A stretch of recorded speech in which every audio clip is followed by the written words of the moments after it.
ನಮಸ್ಕಾರ ವೀಕ್ಷಕರೇ. ಇದ್ದಕ್ಕಿದ್ದಂತೆ ಕರ್ನಾಟಕ ಈಗ ದೇಶದಾದ್ಯಂತ ಟ್ರೆಂಡ್ ಆಗ್ತಾ ಇದೆ. ಅದಕ್ಕೆ ಕಾರಣ ಸಿದ್ದರಾಮಯ್ಯ ಸರ್ಕಾರ ಜಾರಿಗೆ ತಂದಿದ್ದ ಹೊಸ ಕಾನೂನು.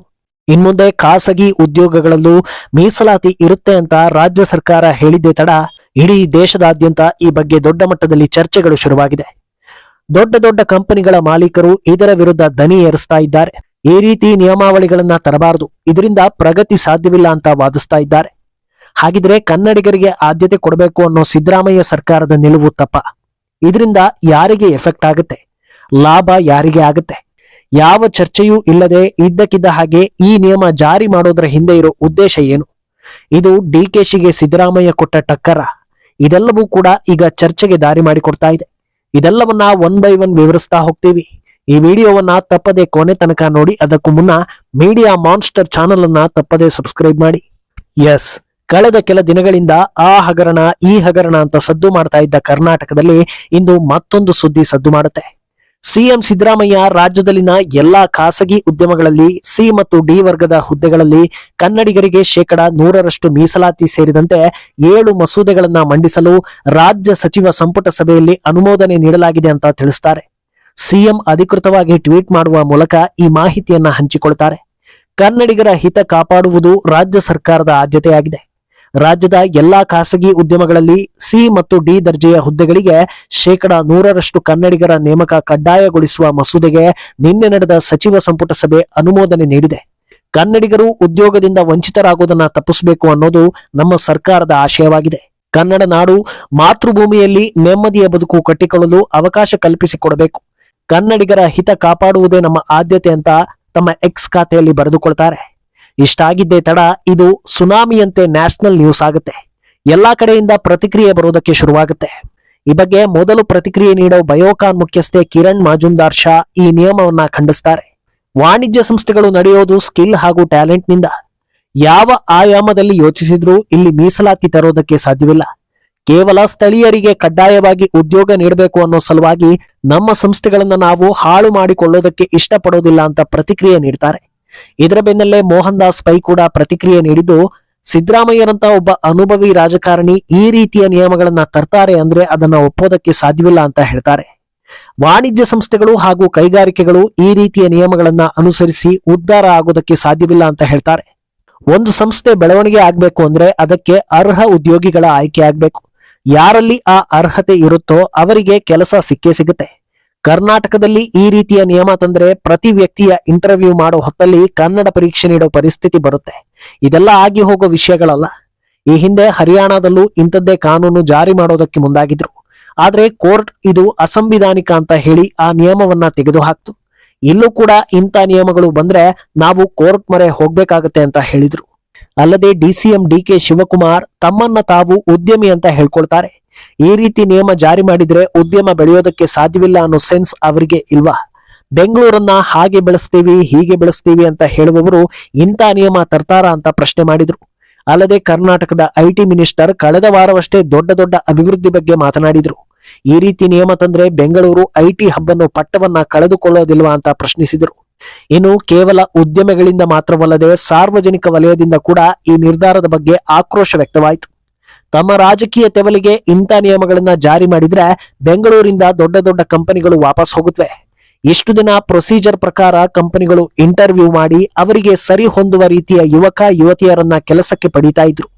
ಇನ್ಮುಂದೆ ಈ ರೀತಿಯ ಕಾನೂನಿಂದ ಕನ್ನಡಿಗರು ಅಂದ್ರೆ ಕೆಲಸ ಕೊಡಬಾರದು ಅನ್ನೋ ನಿರ್ಧಾರಕ್ಕೆ ಬರೋ ಸಾಧ್ಯತೆ ಇದೆ.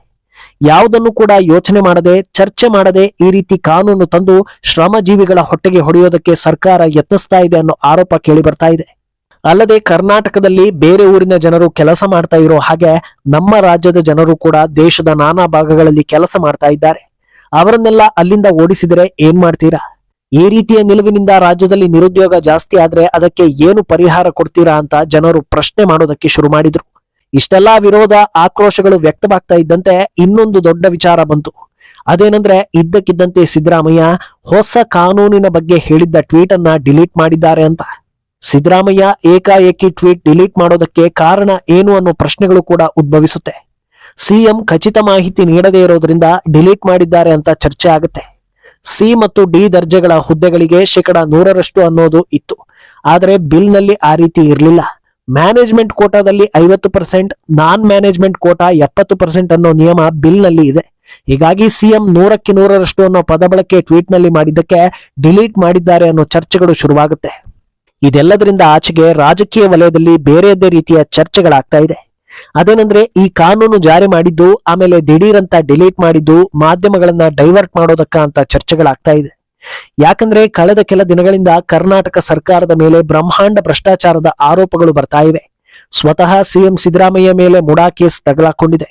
ದಿನ ಕಳೆದಂತೆ ಒಂದೊಂದೇ ವಿಚಾರವನ್ನ ಕೆದಕಿ ಜನರ ಮುಂದಿಡೋ ಕೆಲಸಗಳಾಗ್ತಾ ಇವೆ. ಇದೆಲ್ಲ ಹೀಗೆ ಮುಂದುವರೆದರೆ ಸರ್ಕಾರಕ್ಕೆ ದೊಡ್ಡ ಕಂಟಕ ತಪ್ಪಿದಲ್ಲ. ಜನರಿಂದ ವಿಶ್ವಾಸ ಕಳೆದುಕೊಳ್ಬೇಕಾಗತ್ತೆ. ಆದ್ರಿಂದ ಅಟೆನ್ಷನ್ ಡೈವರ್ಟ್ ಮಾಡೋದಕ್ಕೆ ಹೀಗೆ ಮಾಡಿದ್ರ ಅನ್ನೋ ಚರ್ಚೆಗಳು ಆಗ್ತಾ ಇವೆ. ಅಲ್ಲದೆ ಕನ್ನಡಿಗರಿಗೆ ಮೀಸಲಾತಿ ಅನ್ನೋದು ಗಂಭೀರ ವಿಚಾರ. ಇದರಲ್ಲಿ ನೇರವಾಗಿ ಯಾರೂ ವಿರೋಧ ಮಾಡೋದಕ್ಕೆ ಸಾಧ್ಯವಿಲ್ಲ. ಪ್ರಾದೇಶಿಕ ಪಕ್ಷ ಅಂತ ಹೇಳ್ಕೊಳ್ಳೋ ಜೆಡಿಎಸ್ ಈ ಬಗ್ಗೆ ಮಾತಾಡೋಕೆ ಬಂದ್ರೆ ಬ್ಯಾಕ್ ಫೈರ್ ಆಗುತ್ತೆ. ಇತ್ತ ಬಿಜೆಪಿಯನ್ನ ಹಿಂದಿಯವರ ಪಕ್ಷ ಅಂತ ಬಿಂಬಿಸಲಾಗಿದೆ. ಆದ್ರಿಂದ ಅವರೂ ಕೂಡ ಇದರ ಬಗ್ಗೆ ಮಾತನಾಡೋದಕ್ಕೆ ಸಾಧ್ಯವಿಲ್ಲ. ಹೀಗಾಗಿ ಪ್ರಮುಖ ಎದುರಾಳಿಗಳೆಲ್ಲ ಲಾಕ್ ಆದಂತಾಗುತ್ತೆ ಅನ್ನೋ ನಿಟ್ಟಿನಲ್ಲಿ ಈ ರೀತಿ ಮಾಡಿದ್ದಾರೆ ಅಂತಲೂ ಹೇಳಲಾಗ್ತಾ ಇದೆ. ಇನ್ನು ಡಿಲೀಟ್ ಮಾಡಿರೋದರ ಹಿಂದೆಯೂ ನಾನಾ ಲೆಕ್ಕಗಳಿವೆ. ಮುಂದಿನ ದಿನಗಳಲ್ಲಿ ನಾವು ಕನ್ನಡಿಗರಿಗಾಗಿ ಇಷ್ಟೆಲ್ಲ ಮಾಡಿದ್ವಿ, ಆದ್ರೆ ನಮಗೆ ಯಾರು ಬೆಂಬಲ ಕೊಡ್ಲಿಲ್ಲ ಅಂತ ದೂರೋದು. ಇನ್ನು ಈ ನಿಯಮವನ್ನ ಹಿಂದೆ ಪಡೆದಿದ್ರಿಂದ ಪ್ರಮುಖ ಕಂಪನಿಗಳ ಮಾಲೀಕರು ನಿಟ್ಟುಸಿರು ಬಿಟ್ಟು ಸಿದ್ದರಾಮಯ್ಯ ಸರ್ಕಾರಕ್ಕೆ ಥ್ಯಾಂಕ್ಸ್ ಹೇಳ್ತಾರೆ. ಅತ್ತ ಅವರಿಗೂ ಒಳ್ಳೆಯವರಾದಂತಾಗತ್ತೆ, ಇತ್ತ ಇವರಿಗೂ ಒಳ್ಳೆಯವರಾದಂತಾಗತ್ತೆ. 1 ಪೈಸೆ ಖರ್ಚಿಲ್ಲದೆ ಇಬ್ಬರ ವಿಶ್ವಾಸವನ್ನ ಗಿಟ್ಟಿಸಿಕೊಂಡಂತಾಗತ್ತೆ. ಇದರ ಮಧ್ಯೆ ಸದ್ಯ ಹರಿದಾಡ್ತಾ ಇರೋ ಆರೋಪಗಳು ಕೂಡ ಜನರ ತಲೆಯಿಂದ ಹೋದಂತಾಗತ್ತೆ ಅಂತ ಚಿಂತಿಸಿರಬಹುದು ಅನ್ನೋದು ಕೆಲವರ ಅಭಿಪ್ರಾಯ. ಇನ್ನೊಂದು ಚರ್ಚೆ ಏನಂದ್ರೆ ಇದು ಡಿಸಿಎಂ ಡಿಕೆಶಿಗೆ ಟಕ್ಕರ್ ಕೊಡೋದಕ್ಕೆ ಮಾಡಿದ ಬ್ರಹ್ಮಾಸ್ತ್ರನ ಅನ್ನೋದು. ಯಾಕಂದ್ರೆ ರಾಜಕೀಯದ ಜೊತೆಗೆ ಡಿಕೆಶಿ ಒಬ್ಬ ಬಿಸ್ನೆಸ್ ಮ್ಯಾನ್ ಅನ್ನೋದು ಎಲ್ಲರಿಗೂ ಗೊತ್ತಿರೋ ವಿಷಯ. ಲುಲು ಮಾಲ್ ಸೇರಿದಂತೆ ಡಿಕೆಶಿ ಒಡೆತನದ ಹಲವು ಕಂಪನಿಗಳು ಬೆಂಗಳೂರಲ್ಲಿವೆ. ಈ ರೀತಿ ನಿಯಮ ಸರ್ಕಾರದಿಂದ ಜಾರಿ ಆಯ್ತು ಅಂದ್ರೆ ಮೊದಲು ಜನರು ನೋಡೋದು ಡಿಕೆಶಿ ಅತ್ತ. ಈಗಾಗಲೇ ಹಲವರು ಲುಲು ಮಾಲ್ ನಲ್ಲಿ ಎಷ್ಟೊಂದು ಜನ ಪರಭಾಷಿಕರಿದ್ದಾರೆ, ಇದಕ್ಕೇನು ಹೇಳ್ತೀರಾ ಅಂತ ಪ್ರಶ್ನೆ ಮಾಡೋದಕ್ಕೆ ಶುರು ಮಾಡಿದ್ದಾರೆ. ಇದಕ್ಕೆಲ್ಲ ಡಿಕೆಶಿ ಉತ್ತರ ನೀಡಬೇಕಾಗತ್ತೆ. ಸಿದ್ದರಾಮಯ್ಯ ಬಚಾವಾಗ್ತಾರೆ. ಸದ್ಯ ಚರ್ಚೆಯಲ್ಲಿರೋ ಮುಡಾ ಕೇಸ್ ಆಚೆ ಬರೋದಕ್ಕೂ ಪಕ್ಷದವರೇ ಕಾರಣ ಅನ್ನೋ ಆರೋಪ ಇತ್ತು.